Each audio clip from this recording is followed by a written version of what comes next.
Agradezco esta noche la presencia, participación en este espacio en la octava de Epigmenio Ibarra, periodista, productor, quien ha sido corresponsal de guerra. Y te doy la bienvenida, Epigmenio. Gracias por estar con nosotros en Contexto. Muchas gracias por la invitación, Rubén. Aquí me tienes a tus órdenes y con mucho gusto. Bueno, pues ya te vimos ayer en un programa de televisión y te pregunto, ¿cómo evalúas el manejo de los medios de comunicación en términos generales? Todo este asunto escandaloso que ahora tenemos información importante, nueva, que debe de apuntar a que eventualmente los culpables sean juzgados. Pues mira, Rubén, yo considero que los medios de comunicación masiva, salvo muy contadas y honrosas excepciones, jugaron un papel muy lamentable en la construcción de esta farsa siniestra que es la verdad histórica de Murillo Karam y de Peña Nieto. La avalaron, no solamente la avalaron, la utilizaron para increpar a quienes se atrevían a alzar la voz y decir eso no es cierto. No solamente a los activistas, a los padres, de una manera muy grosera, y temo que Ciro hoy lo repitió, están muertos, los mataron. Y yo le decía, por Dios, eso no se hace, eso no se dice. ¿Cuál es la consigna de los movimientos de desaparecidos en todo el mundo? Rosario Ibarra nunca se quitó la foto de su hijo del pecho. Eve, la de las abuelas de la madre de la Plaza de Mayo, tampoco. Vivos se los llevaron, vivos los queremos. ¿Qué hizo Peña Nieto? Decir, ya los mataron, ya supérenlo. Vamos a seguir con el México de primer mundo que estamos abriendo. ¿Y qué hicieron los medios? Se fueron a la cargada y ofendieron al país, le mintieron al país. Soportaron una verdad insulsa, absolutamente insostenible. Desde el día 1, desde la primera conferencia de prensa, no hubo un solo periodista que le dijera a Murillo Karam, está usted diciendo puras barbaridades. El tipo se atrevió a decir que los normalistas habían sido trasladados en una estaquita de la barandilla de Cocula al basurero y que como iban apilados se había asfixiado la mitad. Por Dios, ¿cómo es posible que hayan sostenido esa tesis? Después que los quemaron en el basurero, que está en una elevación que se ve de toda Cocula y por supuesto de todo el Valle de Iguala, la columna de humo hubiera sido visible a kilómetros.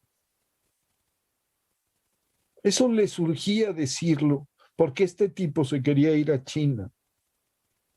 Tenía una gira más. Le surgía decirlo porque se les hizo bolas el engrudo, porque después del crimen en el que estuvieron coludidas fuerzas federales, de la Policía Federal, del Ejército, fuerzas estatales, de las policías municipales y la Policía Estatal.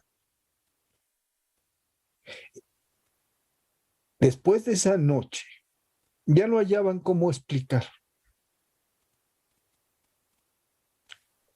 Y sobre todo no hallaban cómo explicar, por ejemplo, que a la mañana siguiente Peña Nieto no hubiera dado la orden terminante de desplegar toda la fuerza disponible, los helicópteros disponibles, para salir a buscar en una operación de búsqueda y rescate de los 43.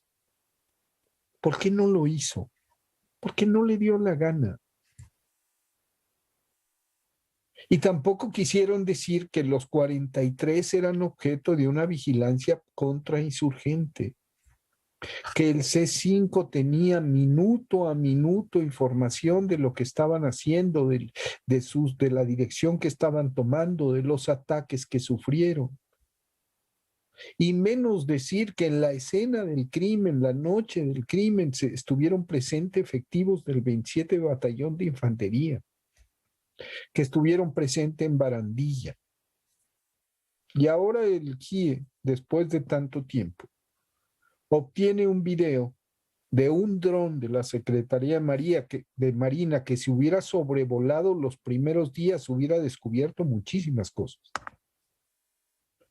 De un dron que presenta una intervención masiva, ilegal, sin peritos, sin ministerios públicos, en lo que unas horas después será declarada escena del crimen. Hoy me decía Ciro Gómez Leiva, yo lo vi y no pasó nada. Por Dios, no había ministeriales, no se dio fe de ese acto, atraviesan, aquí lo estamos viendo, atraviesan el basurero, van de la zona A a la zona B, prenden fuego. Y luego, además, un helicóptero en el que presumiblemente iba Murillo Cara, pretende aterrizar a las tipo 10 de la mañana. A las 12 llegan los peritos, llega el equipo de arqueología forense. Cuando la escena del crimen ha sido intervenida, cuando no hay ninguna posibilidad de recoger ahí evidencia real.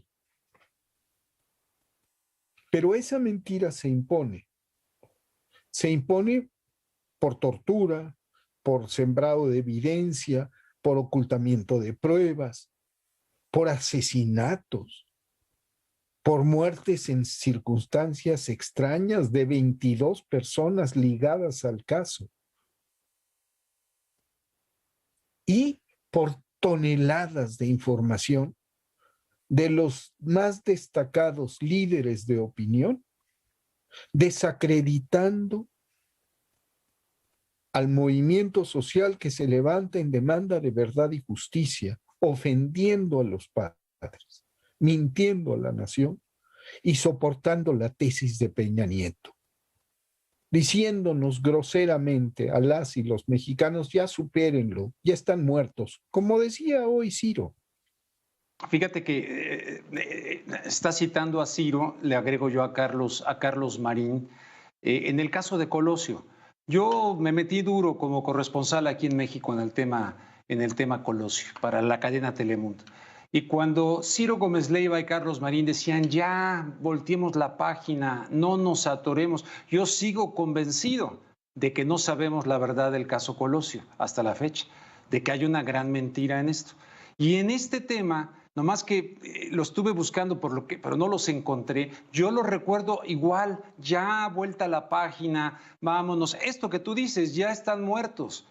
No, aquí yo veo, Epimenio, no sé si coincides, que es mucho del clasismo mexicano, del racismo mexicano. Si fueran 43 estudiantes de la Anáhuac y los padres de la Anáhuac estuvieran ahí por los motivos que tú quieras, no hay aquí también una situación de menosprecio a un sector prácticamente rural de la provincia mexicana. No hay un elemento de racismo también en todo esto. Ya denle vuela a la página y vámonos a ese mundo de primer mundo que queremos construir, que tú decías. Por supuesto, sí hay racismo. Son 43 normalistas de una normal rural de Guerrero.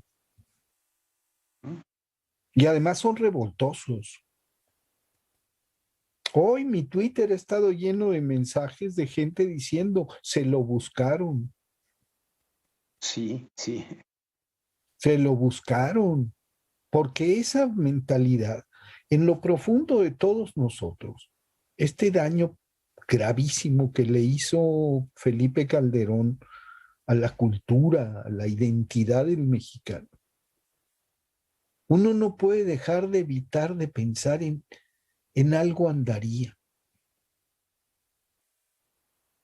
Y entonces la gran consigna fue en algo andaban, en algo andaban. Y encima de todo eso, pues eran estudiantes y revoltosos y pobres. Pues entonces, ¿qué? Eran prescindibles, descartables. Ya están muertos. ¡Zas! Los quemaron a todos. Y Peña Nieto diciendo, ya supérenlo. Se atrevió a decir eso al país. Pues no lo superamos, Rubén. No lo vamos a superar. Y no yo, muchas personas. Hoy leía Ciro un mensaje de Ana María Oplabuenaga en donde nos culpaba de manipular, mantener vivo el dolor de los pobres madres y padres. Carajo, qué falta de respeto. Lo que mantiene vivo ese dolor es la ausencia de sus hijos. Se lo dije a Ciro y lo repito. No ningún político, ninguna consigna. Es la ausencia lacerante de quien no tiene un cuerpo que velar. Se les ha negado a las madres y padres de Ayotzinapa el más sagrado de los derechos de un ser humano, el de ser sepultado y el de dar sepultura.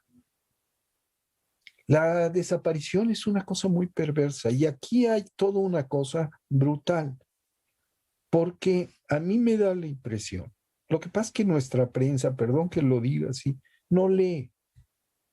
Pero si tú lees el procedimiento final en los campos de concentración, cuando van a llegar las fuerzas aliadas, en Bergen-Belsen, los nazis ejecutan a toda velocidad a miles de judíos, los echan en fosas comunes, les prenden fuego, luego meten bulldozers y trituran los restos. Luego suben todo esto en camiones y lo llevan al río Drina o al Danubio, no me acuerdo qué río, pero lo llevan y lo vuelcan. Exactamente la misma tesis de Cerón con el río San Juan.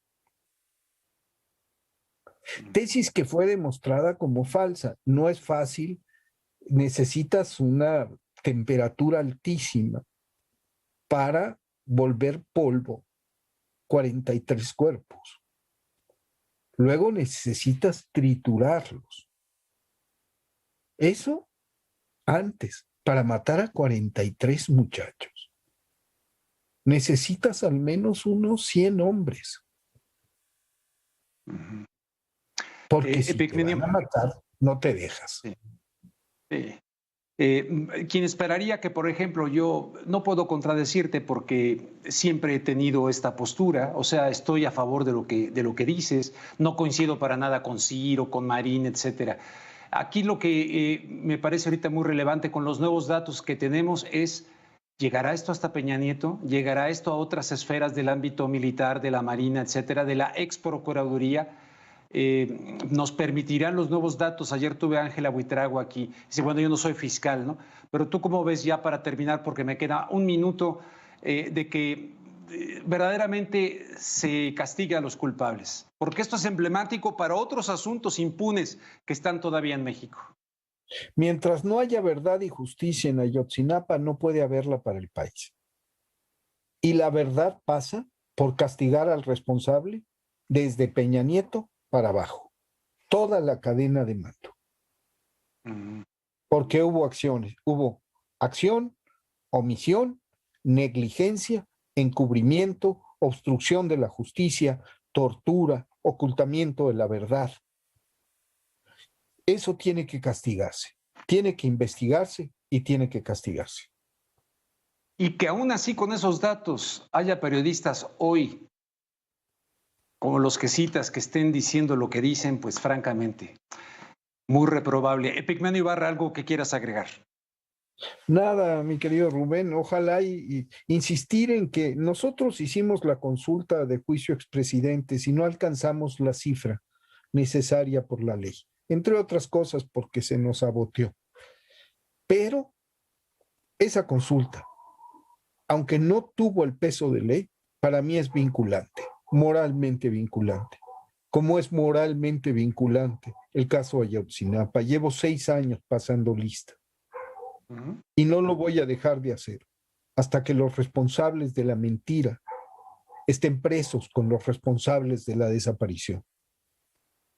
Hasta que la justicia se siente entre nosotros, parafraseando a esta gran escritora mexicana. Te agradezco mucho, Epigmenio.